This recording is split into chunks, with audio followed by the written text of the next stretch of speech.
Satu hal penting yang akan berpengaruh pada produk akhir nanti dan juga mempengaruhi pada pengolahan pasca panennya adalah waktu pemanenan atau harvest time yang tepat. Jadi waktu yang tepat atau kapan pemanen produk baik pertanian, hutanan maupun perikanan harus dilakukan.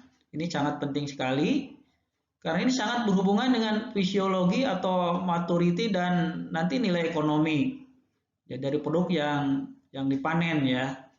Jadi maksimum kualitas dan ekonomi ini perlu ditentukan, ini sangat ditentukan oleh kapan pemanenan itu dilakukan. Dan ini sangat spesifik untuk setiap jenis. Katakanlah sebagai contoh misalnya kita memanen pisang terlalu muda ya mungkin pada saat pisang itu menjadi matang ya belum maksimum begitu ya ukurannya belum maksimum begitu ya jadi rasanya pun mungkin jadi berkurang secara nilai ekonomi akan berkurang begitu juga buah-buahan lain dan bagi teman-teman di teknologi pasca panen mungkin sudah belajar apa itu buah klimakterik buah non klimakterik jadi ini sangat berhubungan dengan fisiologinya. Pemanenan yang tepat akan menghasilkan nilai ekonomi yang tinggi. Jadi fisiologi yang tepat hubungannya adalah dengan nilai ekonomi. Kemudian yang cukup penting juga dari waktu panen ini hubungannya adalah prinsip sustainability. Terutama misalnya pada produk-produk perikanan dan mungkin untuk kayu-kayu di hutan alam ya. Atau mungkin hasil hutan bukan kayu yang ada di hutan alam yang memang secara alami dan liar dan tidak dibudidayakan begitu ya. Jadi ini rotasi panen ini penting sekali. Jadi produk perikanan tangkap atau laut ini harus ada rotasi panen yang diatur. Tidak bisa mungkin terus-terusan dipanen maka akan habis akan punah. Demikian juga kayu di hutan alam harus ada rotasinya. Kalau yang saya tahu karena saya bidang kehutanan, ya hutan alam misalnya ya paling paling lama atau paling sebentar itu ya kalau suatu wilayah sudah dipanen hutannya ya paling sedikitnya 35 tahun berikutnya baru boleh kembali ke tempat tersebut. Jadi kayu-kayunya mungkin ukurannya sudah sama.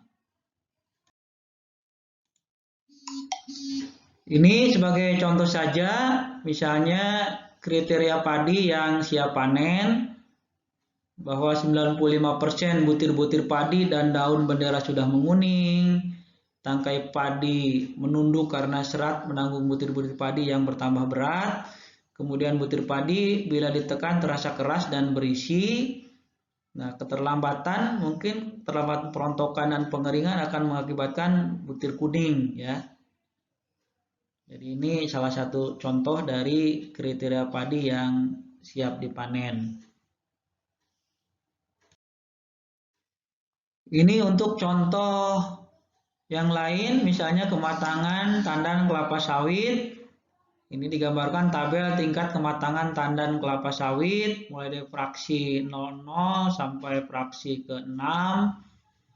Jadi pada saat tidak ada yang membrondol dan buah masih hitam ini sangat mentah. Kemudian membrondol 1 sampai 12,5% ini mentah. Membrondol 12,5 sampai 25% ini masih kurang matang dan membrondol 25 sampai 50% ini matang 1, kemudian dan seterusnya ya, matang 2, ada lewat matang. Jadi kalau buah dalam ikut membrondol sudah lewat matang 2 dan kalau suatu saat dibiarkan saja maka semua buah akan membrondol atau jatuh dan derajat kematangan ya menjadi tandan kosong begitu ya. Jadi di sini sangat penting. Ini terkait juga dengan efisiensi dari pemanfaatan buah begitu ya, misalnya tandan kelapa sawit yang terlalu mentah ya mungkin resikonya ya belum matang gitu ya. Tapi kalau terlalu matang juga ada resiko juga, mungkin beberapa buah sudah jatuh begitu ya.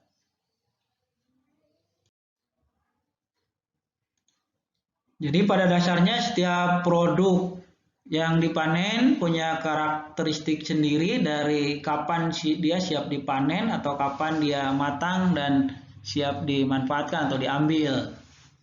Jadi ini sangat spesifik. Misalnya untuk produk ya hasil hutan, hasil perkebunan, misalnya bambu, yang lain ini ciri-ciri bambu yang sudah tua siap panen. ya bambu yang sudah keluar panunya berupa bercak-bercak putih pada batang bambu, sudah tidak ada kelopaknya, 10 ruas dari tanah ke atas sudah keluar akar, jika dipukul-pukul bunyinya nyaring, mata ruas atau mata buku-buku jika dicokel warnanya coklat dan baunya netral atau tidak berbau tape lagi. Ini contoh barangkali untuk tanaman bambu yang siap dipanen. Waktu pemainan ini ternyata ya sangat penting sekali dan berhubungan dengan kualitas produk yang akan kita peroleh pada setelah penebangan nantinya, begitu ya. Misalnya ini contohnya terjadi pada produk bambu maupun produk kayu. Jadi penebangan bambu dan kayu sebenarnya ada periode tertentu yang hubungannya dengan fisiologi. Jadi pada saat contohlah mungkin menebang bambu atau kayu yang lebih bagus pada siang hari pada saat kadar pati atau gulanya rendah. Kalau kandungan pati dan gula tinggi pada bambu dan kayu maka akan disukai oleh hama gitu ya, hama dan penyakit ya. Jadi tidak menebang bambu juga pada bulan purnama karena meninggi air laut akan berimbas pada bambu yang daya serapnya meninggi secara drastis. Kemudian tidak menebang bambu yang sedang mengeluarkan rebung, ya ini barangkali dikhawatirkan ya tanaman rebungnya ini terganggu karena suplai dari induknya ini disuplai ke bagian rebung. Jadi untuk regenerasi ini sangat penting. Jadi bambu yang sudah sedang memiliki rebung mungkin jangan ditebang dulu supaya sampai dia memiliki tinggi yang sudah cukup bisa hidup sendiri begitu ya. Kemudian juga tidak menebang bambu saat mengeluarkan bunga. Karena bambu akan rusak ketika proses pengeringan. Biasanya bambu akan menjadi kempes atau peot dan tidak bisa digunakan untuk bahan bangunan atau bahan lainnya.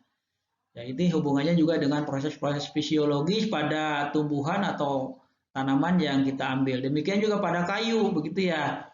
Pada musim, katakanlah musim hujan, ya musim subur, lagi gencar-gencarnya memproduksi fotosintat, hasil fotosintesis, maka pada kondisi tersebut kadar pati atau kadar gulanya tinggi.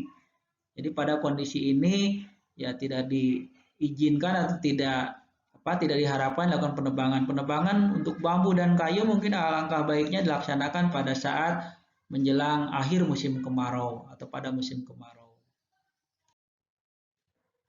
Nah, ini kira-kira contoh akibat pemanenan bambu maupun kayu tidak tepat waktu, jadi pada saat ditebang proses fisiologis masih berlangsung dengan baik dan pati atau karbohidrat yang terkandung pada kayu maupun bambu cukup tinggi, akibatnya adalah bisa diserang oleh faktor perusak berupa rayap kayu kering begitu ya, kemudian juga bubuk kayu kering yang menyebabkan kerusakan pada bambu misalnya begitu ya. Ini kerusakan pada rotan begitu ya. Jadi ini akan disukai oleh hama karena patinya cukup banyak. Sehingga kalau terjadi seperti itu maka perlu diawetkan terlebih dahulu misalnya dengan cara kalau cara kearifan lokal, cara tradisional adalah dengan direndam di dalam air mengalir atau direndam secara lama di dalam air yang berlumpur supaya dimakan oleh bakteri dan bakteri ini bisa memakan pati tetapi tidak menyebabkan penurunan kekuatan daripada bambu maupun kayu.